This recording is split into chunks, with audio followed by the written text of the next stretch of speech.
Hey, it's your boy DJ Wolf here. You know, I was just listening to some of the Purple Ones, greatest hits. You know, in about just a few weeks, matter of fact, about less than 3 weeks, or roughly about 3 weeks, or 2 weeks. Well, you know, the week after next, I think. Yeah, matter of fact, yeah, it is a week after next. The week after next is going to be the first anniversary of Prince's death, April 21st, 2016. Wow. I'm going to be honest, guys. I still, in the year's time, I'm just really getting over Michael Jackson's passing. Matter of fact, I'm just really... Matter of fact, now I just thought about it, I haven't gotten over that either. I feel like I'm in the Twilight Zone. These were young guys. You know? Prince, Michael Jackson, Gerald Levert, Kashif. Really? Gerald Levert's brother Sean. I was like, what the fuck? Rick James was still a young guy. Right? He was in his mid-50s, but still. You know, what the fuck? You know? You know, all of them were under 60. What really amazed me is the fact that all these guys died relatively young and still were kind of on top of the game. You know? Seriously. And when I mean top of the game, I mean they were still performing at a high capacity. You know? All of them were.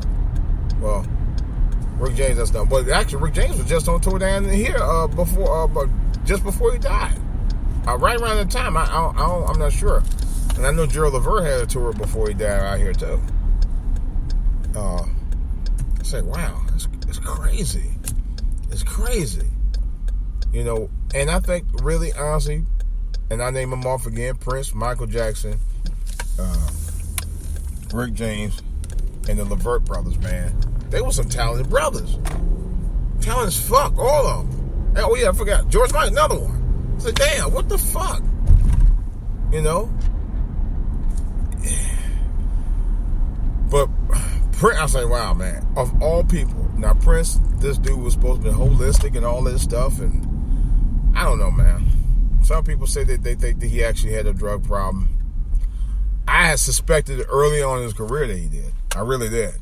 For certain early on. I thought he was on some stuff, but over the years, like, man, he talked about, you know, being a devout Jehovah's Witness and, you know, taking a holistic approach to his life and all this stuff. And it's just like, I just haven't wrapped my head around it. But the only thing I can think of is that Prince's music was worth a lot of money. You know? That was the one thing him and Michael Jackson had in common. And George Michael, all three of them. Their music was worth a lot of money. And you never know. I think, well, Michael Jackson actually was kind of ruled to a certain degree foul play because Conrad Murray did 4 years for it. I still would not put that with Prince and George Michael's death as well. I would not. I would not for a minute. Especially Prince. Because Prince had so many hits out it wasn't funny. He had so many. He just still had a lot to give, man. I know people say, well, it was his time. I don't want to look at it like that anymore. I'm tired of us always, every time, you know, especially somebody of his stature goes away, you know, pass away, they always say, well, it was his time. I don't know. I'm kind of doubting that. You know? I don't like to look at it like that. Maybe it's more to it than it was just his time. Maybe it's something that was, you know, about... You know, because he had too long, from my understanding, he had too long got his music collection back from Warner Brothers. Paisley Park still has a lot of his recordings, including them. They set a bunch of unreleased recordings, according to Jimmy Jam, Terry Lewis, who actually, Jimmy Jam for certain verified it. He said he was in the vault.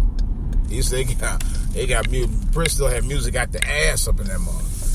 So, all I'm gonna say is this. If there is a lot of music there, I like to hear some of the unreleased stuff. If anything, it may be a while. I'm looking forward to it. I'm gonna tell you right now, I'm definitely gonna buy the album if they release it and stuff. But they say there's a lot of music. I'm dying to hear it. I really am. But it just makes me sad that all these great artists, man, going so young.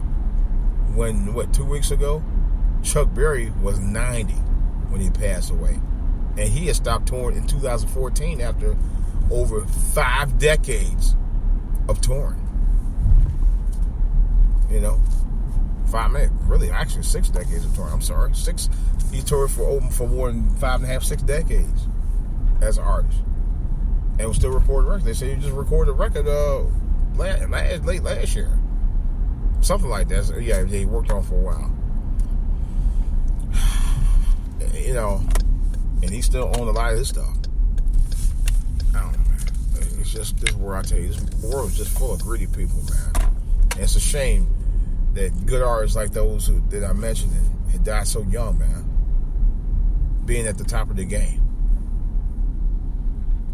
You know.